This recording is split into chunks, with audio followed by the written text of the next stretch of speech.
It's no secret that the lawn is an American obsession. Everywhere you go, whether it's someone's home, a supermarket, or a median in a road, you'll find a field of highly manicured, non-native grass. It's sort of this pastoral or prairie landscape that we idolize that sort of is reminiscent of British aristocracy. But I'm here to argue that we shouldn't take such good care of our lawns. Every year, millions of people dump fertilizer, herbicides, and pesticides all over their lawn, which results in runoff in the waterways and pollutes the natural environment. Not to mention there's a great deal of fossil fuels and energy going into lawn care, with motorized lawn mowers and equipment. Lawn care can also be extremely wasteful where water is concerned, especially out west or in the southwest, where things are naturally arid, but people still pine for this nice bright green yard. If you think about it, what you're doing when you're growing a lawn is you're growing a farm of just a single species that isn't particularly useful to humans. Today I'm going to walk you through a bunch of what we would often consider weeds that are actually really beautiful wildflowers that have medicinal and edible purposes. And the best part is they require almost no maintenance to grow. So let's go walk around in this lawn and see what we can find.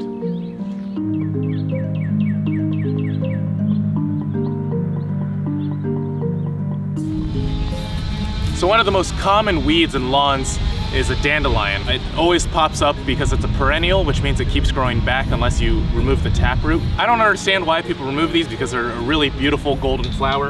And in fact, the entire plant is edible. The flower, the stem, the leaves, and the taproot. And they're also full of nutrition. The leaves and much of the plant can be pretty bitter, so if you want, you can blanch them or boil them. But I also like to just throw them in a salad and put dressing on top of it. That sort of masks the bitterness. You get all the nutrition, and it's really quite tasty.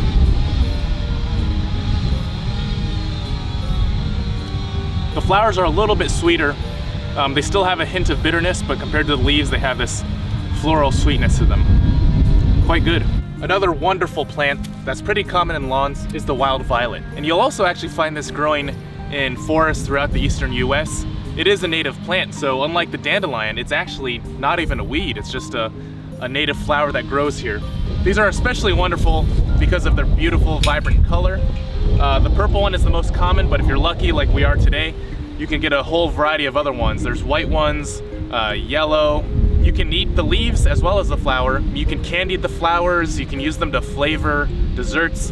I've seen people who infuse honey with purple violets to give it a purple color and a faint sort of floral flavor. Pretty good. It's got this like hint of a flowery sweetness. And the leaves are a very unoffensive sort of leafy plant. You can also cook them, sort of eat them like a pot herb. And on top of all that, it's just such a beautiful flower. I don't see any reason why you would ever want to get rid of these from your lawn.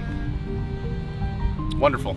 So over here we've got two plants. They're both sorrels. One is a wood sorrel, which looks a lot like a clover. It's got kind of three heart-shaped leaves. And we also have something that's a little less common in lawns, but we're lucky enough to find it here, which is the sheephead sorrel. And even though these plants both look different, they both taste really, really delicious. They have a tart, lemony, sort of sweet flavor. I've heard it compared to an apple peel. I think that's a pretty great comparison. This is something you could snack on all day just as it is. Or you could cook it into a dessert, make a tart out of it, add it into a salad. It's so good. So this is another pretty common lawn plant. This is called purple deadnettle, named such because it resembles a stinging nettle, but it's dead in the sense that it doesn't sting you. But actually it's not in the nettle genus at all. This is actually in the mint family. It's very distinctive. It's got beautifully growing leaves in this distinctive cross-shaped pattern. Beautiful little purple flowers and leaves at the top, as well as a square-shaped stem, which is really common in the mint family. You know, if you break the leaf apart, it doesn't quite smell minty, but it definitely has sort of this floral or fragrant essence to it. And you can, use this in smoothies, salads, you can cook it, or just eat it raw. The leaves are a bit fuzzy. It has a slight bitterness to it, but still very good.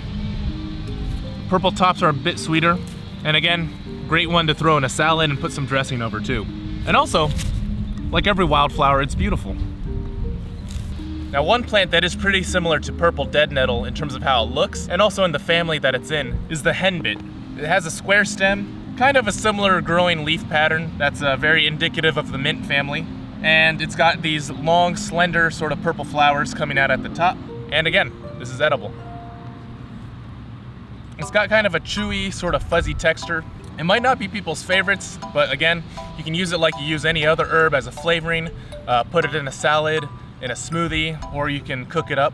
Even if you don't want to eat it, it is such a beautiful flower. It adds color to your lawn. Why bother getting rid of it? Now, one plant you'll find a lot in lawns is common plantain. The name is confusing, but it has nothing to do with the fruit that's in the banana family. But this plant grows all over lawns and in places where the dirt's been compacted. Even though it is a non-native weed, it still is a plant that is both edible and medicinal. It's got these really distinct parallel veins, and if you eat it, it's got a fairly non-offensive taste. It's mildly bitter, but fairly pleasant. It'd be great in a salad. But on top of that, it's also an astringent. And what that means is that if you have bug bites or a rash from poison ivy, you can crush this up or chew it up, put it on your skin, and it'll sort of act as an astringent, which will both heal and soothe your skin. Using those same properties, you can make a tea out of it to help with ailments like diarrhea or any sort of internal problem like that. Now, this is less common than the common plantain, as the name might imply, but this is a Ribleaf Plantain. And you can see it's got these same distinctive parallel veins. On the back, there's very defined ridges. And this is less of an edible. The common plantain you could actually eat, and it tastes pretty decent. But this one, you know, extremely bitter. But you can crush it up just like the common plantain, apply it to a cut, a bug bite, a rash, and it's got compounds in it that will really soothe the pain or the itchiness of any of those sort of skin ailments. Not an edible, but it is a medicinal plant that grows in your lawn. It's very common. It changes up the texture and the look of your lawn, and I don't really see the reason why people like to weed these things. So another common plant you'll find in lawns like this, growing amid the grass and also the lawn care sounds, is chickweed. You'll often find fields of this growing in the grass. It might look to the average person like an unhealthy patch where their lawn is not doing so well, but to the botanists, they recognize it as an edible plant. It's got these distinct little dainty little flowers. Sometimes you'll see the unopened flowers on the plant. Really small dainty leaves growing in pairs of 2. It's almost got a taste and a texture similar to sprouts that you might put on a sandwich or a salad. It's quite good. Now, one real treat that you'll find in a lawn is wild chives. If you don't know any better, it might just look like another weird type of grass, but it's very distinct from grass because instead of having a flat blade like the grass does, it's got a round, hollow sort of tube. This grows everywhere, both in lawns and in forests. It's very tasty. This is like a wonderful green onion flavor. You can eat it straight like I am. You can dig the bulb up, eat that. You can cut it up and put it in a meal, use it to flavor soups, cheeses, whatever you want. Very tasty.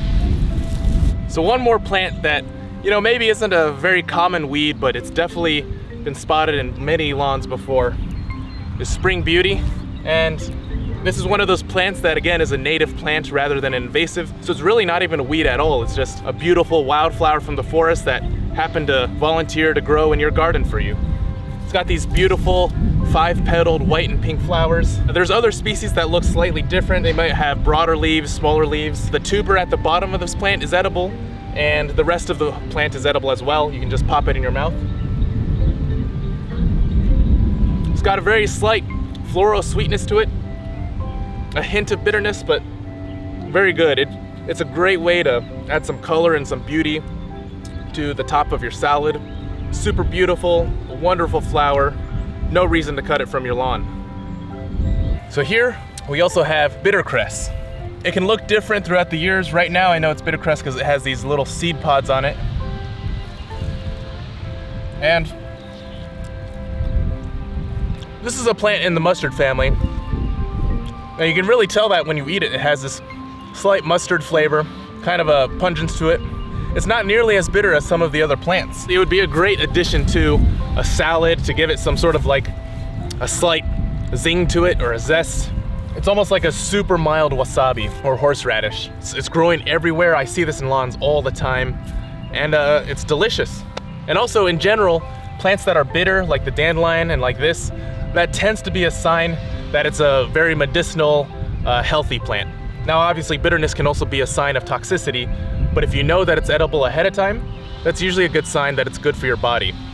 Now this is a plant that grows both in lawns and in forests. It's a highly invasive plant, but it is thankfully quite edible. This is called garlic mustard. It's got some distinctly shaped leaves, little stalks near the flowers that are indicative of the mustard family. The best part to eat is the tender top of it.